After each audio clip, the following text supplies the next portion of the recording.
আজম আবু হানিফা রহমতুল্লাহি আলাইহি শুনতে পেলেন নিজ কানে। আল্লাহ বলছেন ইমামে আজমকে ক্ষমা করেছেন এমনটি নয়, কিয়ামত পর্যন্ত হানাফি মাযহাবের যারা হবে তাদেরকে আল্লাহ ক্ষমা করে দিয়েছেন। ইমামে আজমের এত মর্যাদা, হানাফি মাযহাবের প্রতি মহান আল্লাহ পাকের এত বড় করুণা যে ইমামে আজম আবু হানিফা রহমতুল্লাহি আলাইহি স্বয়ং আল্লাহকে দেখেছেন ৯৯ বার। কয়বার? ৯৯ বার আল্লাহকে দেখেছেন। আজ এই ইমামে আজমকে নিয়ে পর্যন্ত সমালোচনা আমরা শুনি। ইমামে আজম আবু হানিফা রহমতুল্লাহি আলাইহি, যিনি হানাফি মাযহাবের ইমাম, তিনি হলেন সর্বশ্রেষ্ঠ।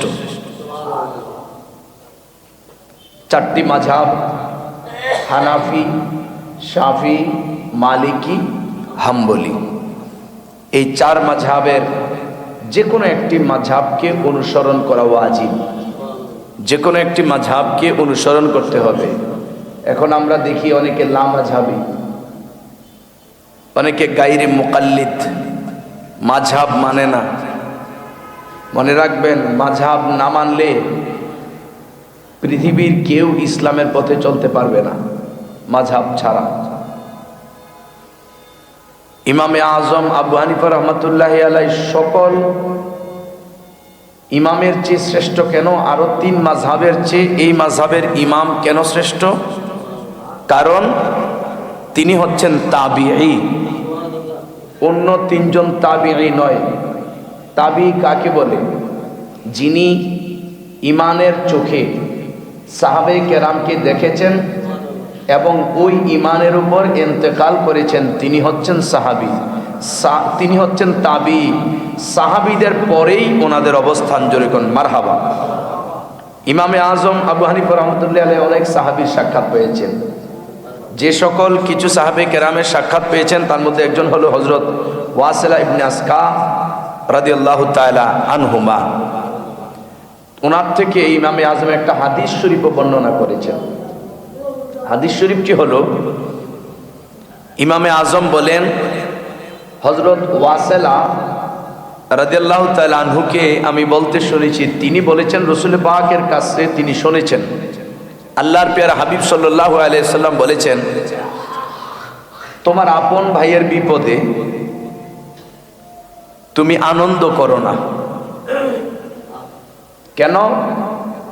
কারণ তোমার আপন ভাইয়ের বিপদে তুমি যদি আনন্দ করো, আল্লাহ পাক রব্বুল আলামিন তোমাকেও সেই বিপদটার মধ্যে ফেলে দিবেন এবং তোমার আপন ভাইকে ওই বিপদটা থেকে মুক্তি দিয়ে দিবেন। কিন্তু এখন আমাদের বেশিরভাগ মানুষের এই স্বভাব, আমার ভাই যদি বিপদে পড়ে আমি খুশি হই, ঠিক কিনা? আমার ভাই বিপদে পড়লে আমি খুশি হই। আমার ভাইয়ের বিভিন্ন গ্যাঞ্জাম সৃষ্টি হলে, বিভিন্ন সমস্যা হলে আমি অত্যন্ত শান্তি ফিল করি, খুশি হই।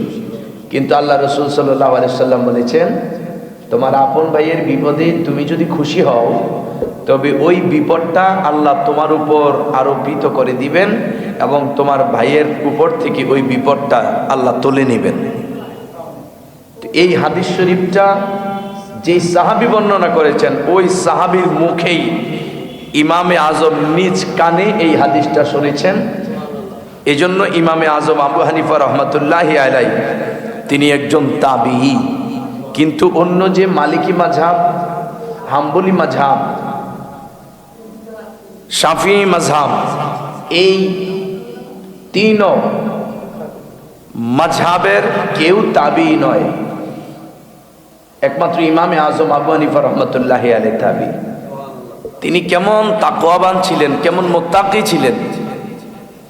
ইমামে আজম আবু হানিফা রহমতুল্লাহি আলাইহি জীবনে 55 বার হজ করেছেন।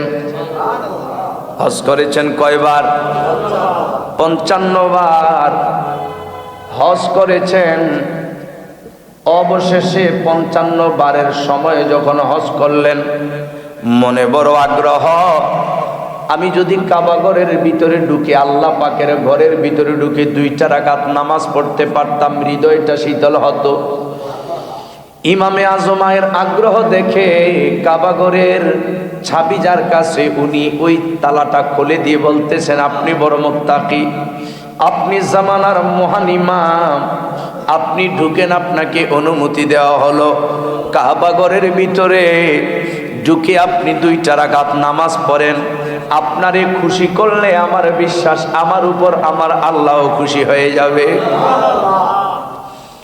ইমামে আজম আবু হানিফা রাহমাতুল্লাহি আলাইহি কাবাগরের ভিতরে ঢুকলেন।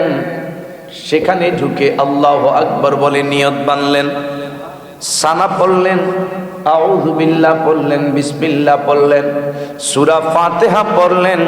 সূরা ফাতিহা পড়ে এবার তিনি আলিফ লাম মিম যালিকাল কিতাবু লা রাইবা ফীহি হুদাল লিল মুত্তাকিন পড়তে লাগলেন। পড়তে পড়তে প্রথম রাকাতেই তিনি 30 পারার মধ্যে 15 পারা কোরআন পড়ে ফেলেছে। রুকু করলেন, সাজদা করলেন, আবার উঠে দাঁড়াইলেন, সূরা ফাতিহা পড়লেন।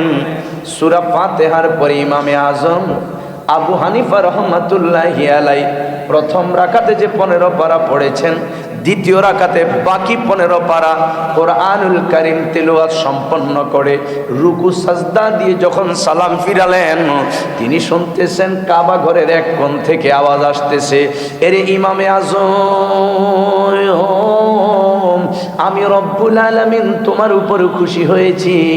তোমার তাকওয়া, তোমার পরহেজগারিতা দেখে আমি আল্লাহ তোমার উপর সন্তুষ্ট হয়ে গিয়েছি রে ইমামে আজম। এরে আবু হানিফা নুমান বিন সাবিত রে, তোমার পরহেজগারিতার উপর আমি সন্তুষ্ট, আমার হাবিবও সন্তুষ্ট। এরে ইমামে আজম আবু হানিফা, শোনো শোনো শোনো, তুমি যে ইলমে দ্বীনের খিদমত করতেছো তার উপর আমি সন্তুষ্ট, তোমার উপর আমি সন্তুষ্ট হয়ে যাও যাও, আমি আল্লাহ পাক রব্বুল আলামিন এই মুহূর্তে তোমাকে মাফ করে দিলাম। শুধু তাই নয়, কিয়ামত পর্যন্ত তোমার যারা অনুসরী হবে, তোমাকে যারা অনুসরণ করবে তাদেরকে পর্যন্ত আমি আল্লাহ মাফ কইরা দিলাম।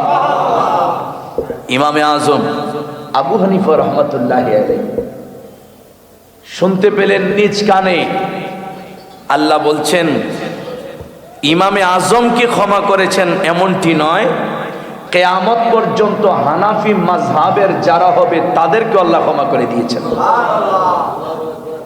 ইমামে আজমের এত মর্যাদা, হানাফি মাযহাবের প্রতি মহান আল্লাহ পাকের এত বড় করুণা যে ইমামে আজম আবু হানিফা রাহমাতুল্লাহি আলাইহি স্বয়ং আল্লাহকে দেখেছেন 99 বার। কয়বার? 99 বার আল্লাহকে দেখেছেন। আজ এই ইমামে আজমকে নিয়ে পর্যন্ত সমালোচনা আমরা শুনি। ইমামে আজমেরও বিরোধিতা করে কারা? যারা মাযহাব মানে না তারা, যারা লামাযহাবী, যারা মাযহাবকে অস্বীকার করে। আমি একটা ভিডিওতে দেখেছি ইমামে আজম আবু হানিফাকে তারা কাফের পর্যন্ত বলেছেন। যিনি আল্লাহকে 99 বার দেখেছেন, তুমি বেটা দয়াল নবীকেও দেখো নাই একবার, আর কার সম্পর্কে মন্তব্য করো? তুমি তোমার এলেম কালাম দিন ধর্ম নেই।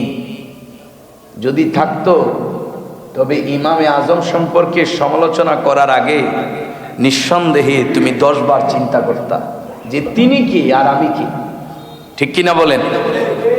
ইমামে আজম আবু হানিফা রাহমাতুল্লাহি আলাইহি তিনি আল্লাহর প্রিয় হাবিব সাল্লাল্লাহু আলাইহি সাল্লামের রওজা মোবারকে গেলেন।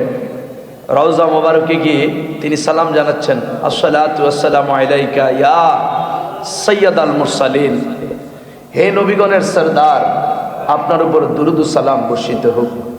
ইমামে আজম আবু হানিফা বলছেন, খায়রাতুল হিসান একখানা কিতাব, ওই কিতাবের মধ্যে রয়েছে। ইমামে আজম আবু হানিফা বলেন, আমি আমার দয়াল নবীকে সালাম দেওয়ার সাথে সাথে আমি নিজ কানে শুনেছি আমার নবী মুস্তাফা ওই রওজা মোবারক থেকে জবাব দিয়েছেন, ওয়া আলাইকাস সালাম ইয়া সাইয়্যিদাল মুসলিমিন, হে তামাম পৃথিবীর মুসলমান জাতির সরদার, তোমার প্রতি আল্লাহর রহমত বর্ষিত হোক। রওজা মোবারক থেকে আমার নবীজি সালামের জবাব দিয়েছেন। এর দ্বারা প্রমাণ হয় নবীজি জিন্দা নবী, ঠিক কিনা বলেন? এর দ্বারা প্রমাণ হয় নবীজি জিন্দা নবী, রওজা মোবারকে তিনি জিন্দা রয়েছেন, হায়াতুন নবী। যারা ইমামে আজমকে মানে না, আবু হানিফার সমালোচনা করে, ওই ইমামে আজম আবু হানিফার সমালোচনা করে, তাদের আকীদা আমার নবী মরা নবী, নবী মরে পচে মাটির সাথে মিশে গেছে, রওজায় নাকি নবী জিন্দা নাই। নবীজি জিন্দা হায়াতুন নবী, এটা আহলে সুন্নাত ওয়াল জামাতের আকীদা। নবীজি বলেন আমি নবী না, আল আনবিয়াউ আহিয়াউন ফি কুবুরিহিম, যত নবী রাসূলগণ রয়েছে সমস্ত নবী রাসূলগণ ওনাদের রওজা শরীফে জিন্দা। বলেন নবীগণের দাম বেশি না শহীদের দাম বেশি? নবীগণের। নবীর উপরে তো আর শহীদ না, ঠিক কিনা? আল্লাহ কোরআনেই বলছেন ওয়ালা তাকুলু লিমান ইউকতালু ফি সাবিলিল্লাহি আমওয়াত বাল আহইয়া ওয়ালাকিন লা তাশউরুন। কোরআন শরীফ সূরা বাকারা।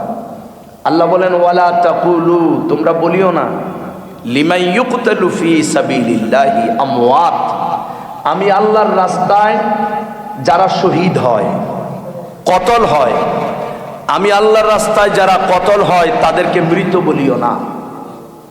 ঘোষণা কার? নির্দেশ কার? তারা তো মারা যায়। যারা শহীদ হয় আমরা দেখি তো সে মারা গেছে। যারা শহীদ হয়, যারা শহীদ হয় আমাদের চোখ দেখে তাদের দেহ থেকে হয়তো মাথা আলাদা হয়ে গেছে, দুই হাত আলাদা হয়ে গেছে, মৃত মরা শুয়ে আছে, চুল পরিমাণ নড়াচড়া করার ক্ষমতা নাই। একজন সাধারণ ব্যক্তি মারা গেলে তার যেমন ক্ষমতা নাই, আমরা দেখি একজন শহীদেরও ক্ষমতা নাই। এই ব্যক্তিকেও মরা, ওই ব্যক্তি মরা, তারা মারা গেলে মরা কইও না। আল্লাহর কোরআনে আল্লাহ বলেন ওয়ালা তাকুলু লিমান ইউকতালু ফি সাবিলিল্লাহি আমওয়াত, যারা আমি আল্লাহর রাস্তায় থেকে মারা যায় তাদেরকে মৃত বলিও না। কেন? আল্লাহ কয় বাল আহইয়া, আমি আল্লাহর ঘোষণা হইল বরং তারা জিন্দা। আল্লাহ আমরা তো দেখি না জিন্দা। সাধারণ মরা মানুষ যেমন, শহীদও দেখি তেমন। আমরা তো দেখতেছি সাধারণের মতোই শহীদ মরা, আমরা বুঝি না কেন? আল্লাহ কয় ওয়ালাকিন লা তাশউরুন, তারা যে জিন্দা এটা তোমরা বুঝো না। কেন বুঝো না? এটা বুঝতে হলে যেই জ্ঞান থাকার দরকার আমি আল্লাহ তোমাদেরকে সেই জ্ঞান দেই নাই। একমাত্র যাদের জ্ঞান আছে তারাই দেখে যারা শহীদ তারা জিন্দা, যাদের জ্ঞান আছে তারা দেখে তারা জিন্দা। যেমন আল্লাহর হাবিব সাল্লাল্লাহু আলাইহি সাল্লাম যখন পর্দা করলেন, হযরত সিদ্দিক আকবর বলছেন আমি মুখ মোবারক থেকে, আমার নবীজির মুখ মোবারক থেকে কাফনের কাপড়টা সরাইয়া দেখলাম আমার নবীজির ঠোঁট মোবারক নড়তেছে। আমি কান লাগিয়ে দিলাম, নবীজি ঠোঁট মোবারক নেড়ে নেড়ে কি বলে একটু শুনি। আমি শুনেছি নিজ কানে আমার নবীজি পর্দা করেছেন, কাফনের কাপড় পরানো অবস্থায় আমার নবীজির ঠোঁট মোবারকে কানটা নিয়ে দেখলাম নবীজির ঠোঁট মোবারক নেড়ে নেড়ে বলছে রব্বি হাবলি উম্মতি, রব্বি হাবলি উম্মতি। জোরে কোন সুবহানাল্লাহ। আল্লাহুম্মা সাল্লি আলা সাইয়্যিদিনা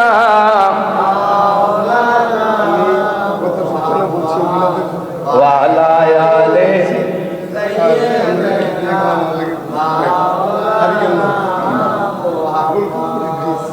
আল্লাহুম্মা সাল্লি আলা মাওলানা মুহাম্মদ ওয়া আলা আলিহি।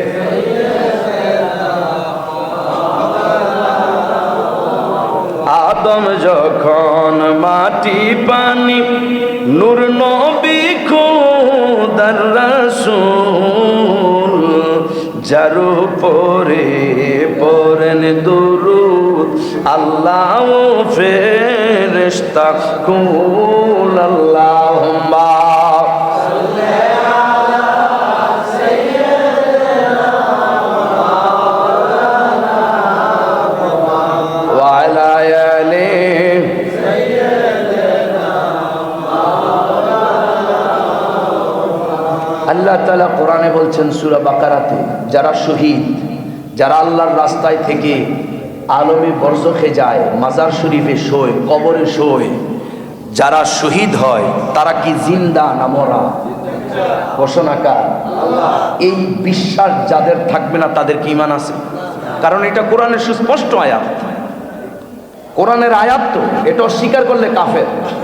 কারণ কোরআনের আয়াতকে অস্বীকার করা মানে আল্লাহকে অস্বীকার করা, ঠিক কিনা? কোরআনে সুস্পষ্টভাবে আল্লাহ বলছেন শহীদগণ জিন্দা, আল্লাহর রাস্তায় থেকে কতল হলে তারা জিন্দা। তো আল্লাহর রাস্তায় কতল হলে শহীদ যদি জিন্দা হয়, আরে শহীদ হয় যেই নবীর কদম মুবারকের বরকতে। আরে বেটা, ইউসুফ নবীর সৌন্দর্য চেহারা দেখে নারীরা হাত কেটে ফেলছে, আর আমার নবীজির নাম মুবারকের উপরে লক্ষ লক্ষ মানুষ কিয়ামত পর্যন্ত জীবনকে বিসর্জন দিয়ে দেয়। চেহারা দেখছে, কল্লা কাটে নাই, নারীর আঙ্গুল কাটছে। আর নবীজির চেহারা দেখা লাগে না, শুধু নবীজির নামের উপরে লাখ লাখ মানুষ জীবনকে কোরবানি দিয়ে দিচ্ছে। কিয়ামত পর্যন্ত শুধু নবীজির নাম মোবারকের উপরে লক্ষ লক্ষ নবী প্রেমিক নারী পুরুষ জীবনকে কোরবানি দিবে কিয়ামত পর্যন্ত, ঠিক কিনা বলেন? তাইলে ওই নবী কি জিন্দা না মরা?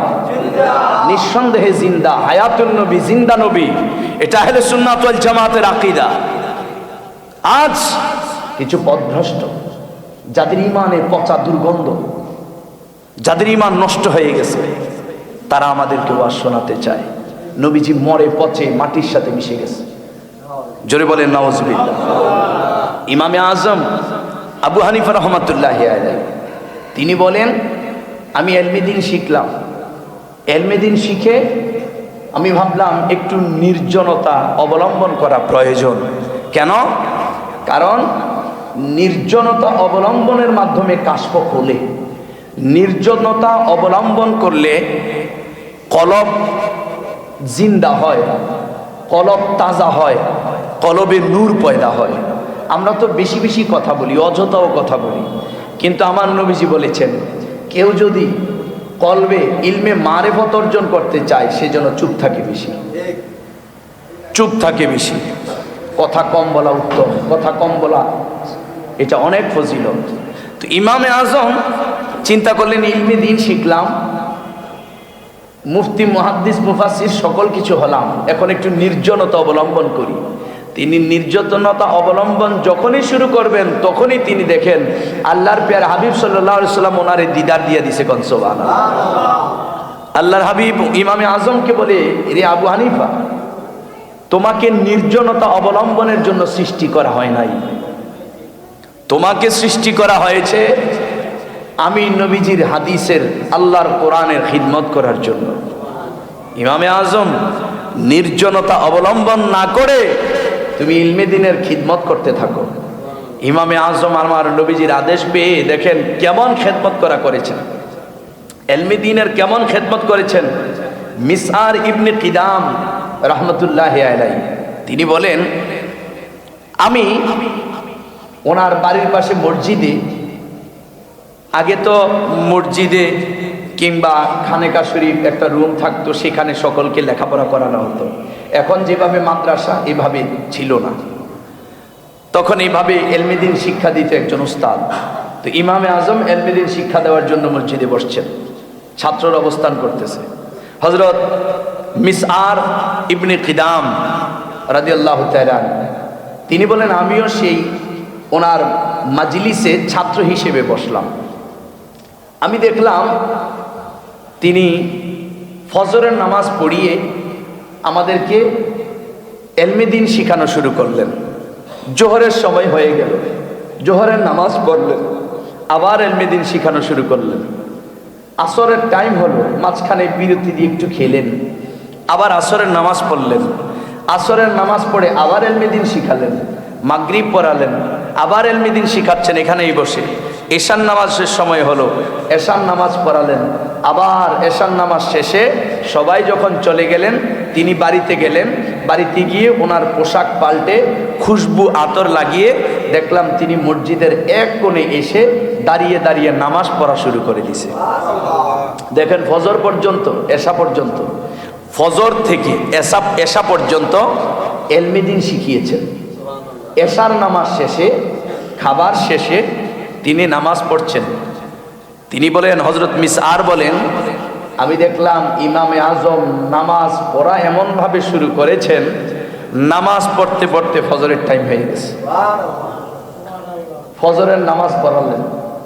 আমি পরের দিন ভাবলাম যে গতকাল সারাদিন এলমে দ্বীন শিখিয়েছেন, সারা রাত ইবাদত করেছেন, আজ তো মনে হয় একটু বিশ্রাম নেবেন ফজরের পর। আমি দেখলাম আজকেও তিনি ফজরের নামাজের পরে বিশ্রাম নেয় নাই, গতকালকের মতোই তিনি এলমে দ্বীন শিখানো ছাত্রদেরকে শুরু করে দিয়েছেন। এই দিনও গত দিনের মতো গেল। এভাবে 3 দিন দেখলাম একই অবস্থা। আমি ভাবলাম এত বড় আল্লাহওয়ালা, এত বড় একজন পরহেজগার ব্যক্তির খিদমতে যদি নিজের জীবনটা বিলীন করে দিতে পারি, আমার খুশনসিব হবে। আমি ভাবলাম আর বাড়ি ফিরে যাব না। তিনি বলেন, আমি যত কাল জীবিত ছিলাম ওনার খেদমতে ছিলাম, আল্লাহর কসম যত জীবন আমি বেঁচেছি, গোটা জীবন আমি দেখেছি উনি এভাবেই দিন রাত্র কাটিয়েছেন। আর ওনার খেদমতের বরকতে আল্লাহ ওনাকে এমন নসিব দিয়েছেন, উনি নামাজের নিয়ত বেঁধেছেন, সূরা কেরাত পরে রুকু করেছেন, সাজদা যখন দিয়েছেন সাজদা অবস্থায় মালাকুল মউত ওনার রুহু নিয়ে গেছে। কত বড় সৌভাগ্য! ইমামে আজম আবু হানিফা রহমাতুল্লাহি আলাইহি, যিনি একাধারে 30 বছর রোজা রেখেছেন। কয় বছর? একাধারে 30 বছর রোজা রেখেছেন। আর আমরা ওনার অনুসারী, আজকে আমরা ওনার উত্তরসূরি দাবিদার। একাধারে বছর রোজা তো পরের কথা, এই যে শবে বরাত গেল, শবে বরাতেও আমরা রোজা রাখি না। কেমন নাফরমান আমরা কিছু রাখি না, সেটা তো বড় কথা না, বিরোধিতা করাটা হলো বড় কথা, ঠিক কি না? আরে এটা নফল রোজা, রাখলে সওয়াব, না রাখলে গুনাহ নাই, ঠিক আছে তোমার ইচ্ছা। কিন্তু বিরোধিতা করা তো সবচেয়ে বড় নাফরমানির কাজ। রাখি তো নাই, কিছু মোল্লা আমাদেরকে ওয়াজ শোনায় শবে বরাতে, কোনো আমল বলতে কিছু নাই, যার কারণে তাদের মসজিদ তালা থাকে, ঠিক কি না? আরে শবে বরাতে আমল করেছেন স্বয়ং আমার নবী রাহমাতুল লিল আলামিন, শবে বরাতে আমল করেছেন সকল সকল আউলিয়া কেরাম, গৌস কুতুবগণ। আজ আমাদেরকে শোনায় শবে বরাতে রাত্রেও কোনো বন্দিগি নাই, দিনেও কোনো বন্দিগি নাই। মানে নিজে তো জাহান্নামের কুকুর হয়েছে, আমাদেরকেও জাহান্নামের কুকুর বানাতে চাই, ঠিক কি না? বেটা, আমল যদি করতে ভালো না লাগে করিস না, অপরকে বাধা কেন দিস? এটা তো নফল বন্দিগি। আমার ভালো লাগে আমি করব, তোমার লাগে না তুমি করবা না।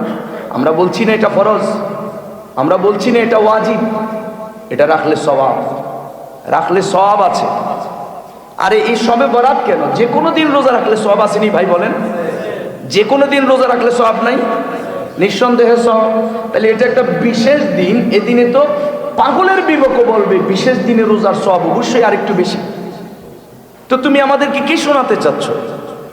কি শোনাতে চাচ্ছ? তোমার এই সমস্ত কর্মকাণ্ড, তোমার এই সমস্ত ওয়াজ শুনলে তো আমার সন্দেহ লাগে, মনে হয় তোমাদের দলটাই ইহুদি খ্রিস্টানের দালাল। আজকে একটা ভিডিও দেখলাম, 2 জন ইমাম সাহেব ধরছে, আশ্চর্য হলাম। ওয়াজও করে ইমাম সাহেব, এত সুন্দরভাবে ওয়াজ করে, আপনারা হয়তো অনেকে দেখেছেন। এত সুন্দর ওয়াজ, এত সুন্দর সুর, কোরআন তেলাওয়াত এত শুদ্ধ, কথায় কথায় হাদিস কয়, কথায় কথায় হাদিস কয়।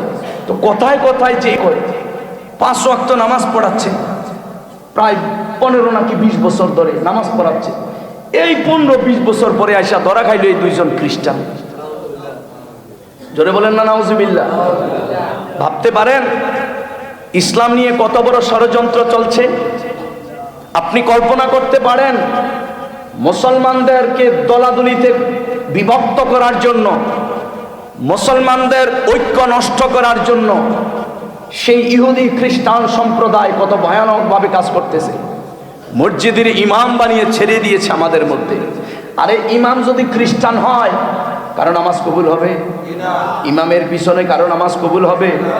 এই যে আমাদের মধ্যে তাসির পড়ে না কেন? আরে ভাই, আগুনের কাছে গেলে আগুনের হিট লাগবেই, লাগবে না? আগুনের কাছে গিয়েছেন, গরম লাগবে না? আবার বরফ বরফের কাছে যান, বরফ হাতে লাগান, ঠান্ডা লাগবে না? তো এখন ইলমি দিন তো হচ্ছে নূর, কোরআন হচ্ছে নূর, সুন্নাহ হচ্ছে নূর। এই নূর যেই জবান দিয়ে বাইর হবে, জবানটাও নূর হতে হবে, জবানটা পবিত্র হতে হবে, কল পবিত্র হতে হবে। তাইলে আল্লাহওয়ালা মুত্তাকি ব্যক্তিদের বয়ান ছাড়া এই খ্রিস্টানের বয়ান শোনেন, খ্রিস্টানের পিছনে নামাজ পড়েন, এই নামাজের কোনো তাসির মুসল্লিদের কলবে পড়বে? পড়বে না।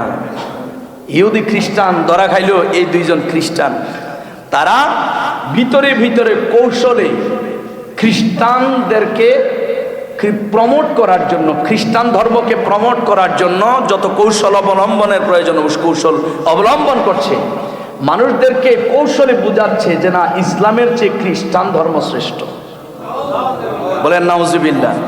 তো এখন ওই যে তাদের কথা শুনলে, যারা বলে নবী ময়রা পয়সা মাটির সাথে মিশে গেছে, যারা বলে নবী যে গায়েব জানে, এই গায়েব তো সাইড পায়া জানোয়ারেও জানে, পাগলেও জানে, যারা বলে যে এই বিতরের নামাজ বেটা ১,৫০০ বছর ধরে পড়ছি ৩ রাকাত, তারা এসে আস ওয়াজ শোনায় ১ রাকাত, তারাবি পড়ছি ২০ রাকাত, ওয়াজ শোনায় ৮ রাকাত ১০ রাকাত, জুমার আগে নামাজ পড়লাম ১,৫০০ বছর ধরে, জুমার আগেও ৪ রাকাত পড়ছি, ইমামের আগে, ইমামের পিছনে আরো ৬ রাকাত কমপক্ষে পড়ছি।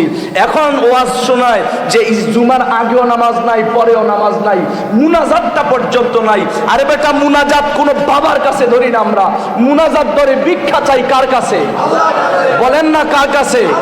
ওই আল্লাহর কাছে ভিক্ষা চাওয়া থেকেও তোমরা বাধা দাও। আমার সন্দেহ লাগে তোমরাও না জানি এই দলের অন্তর্ভুক্ত। বাবা মনোযোগ, ইসলামকে ধ্বংস করার জন্য আজ বিভিন্ন রকমের ষড়যন্ত্র চলছে।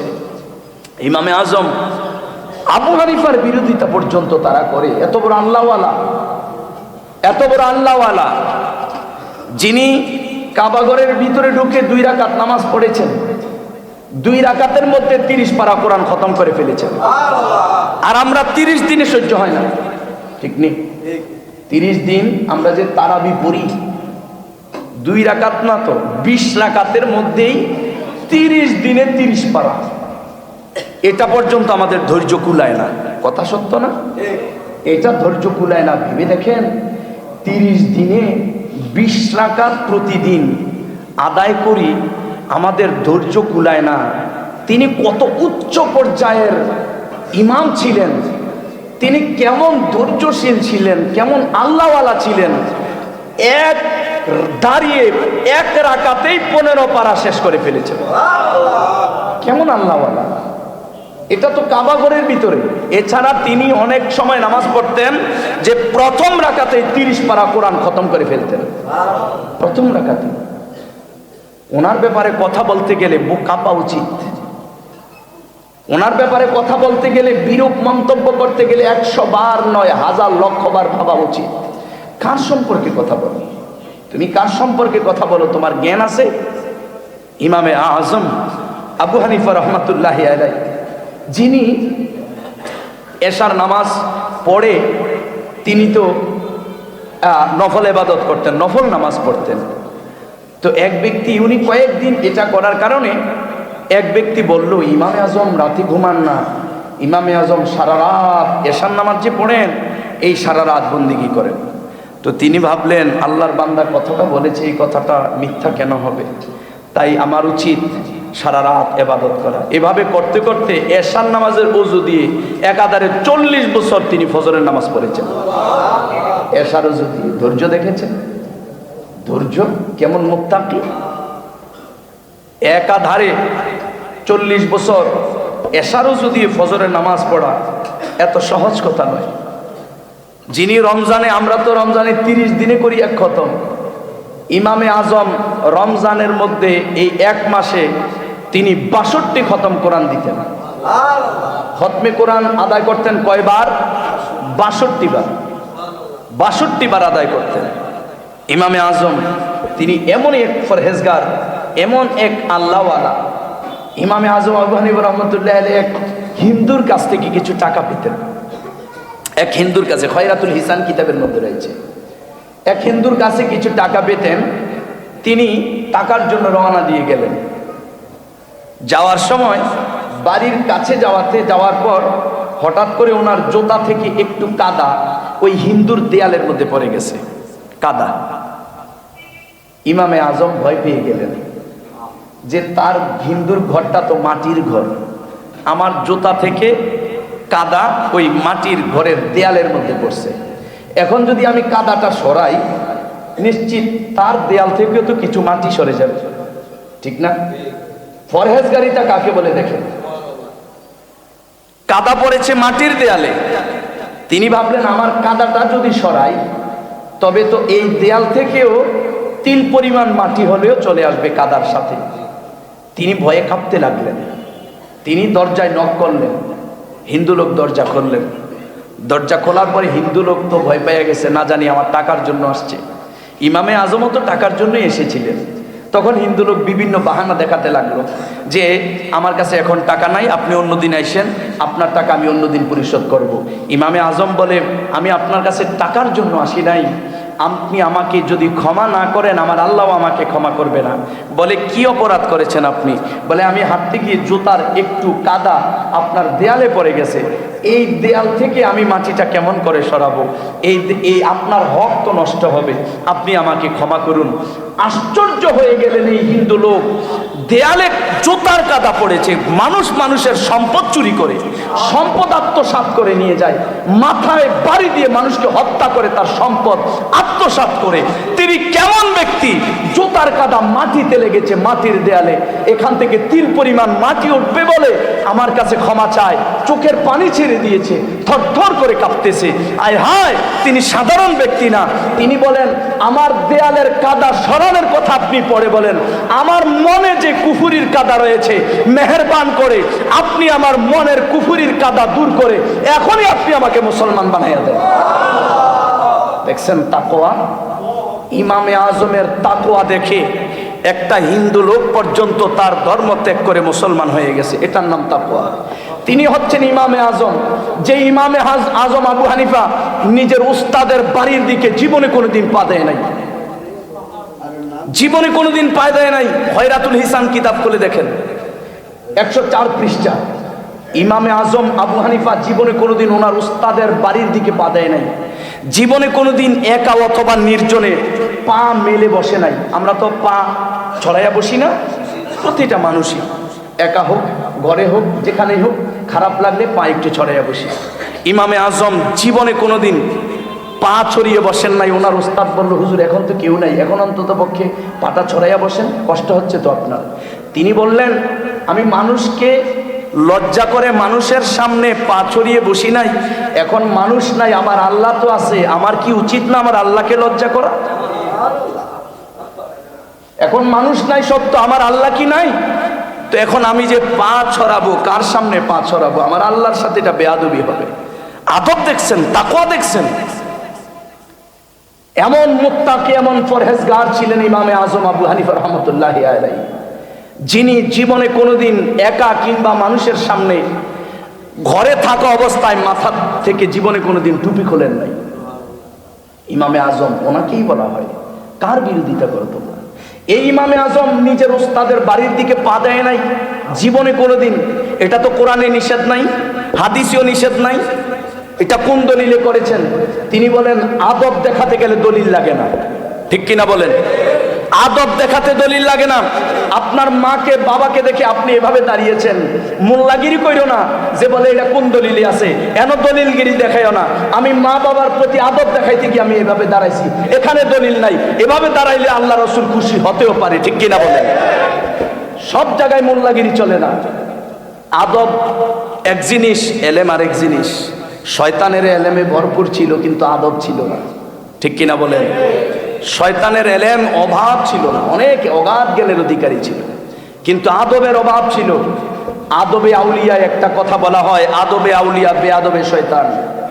তাহলে ইমামে আজম শুধু আমাদের না তো।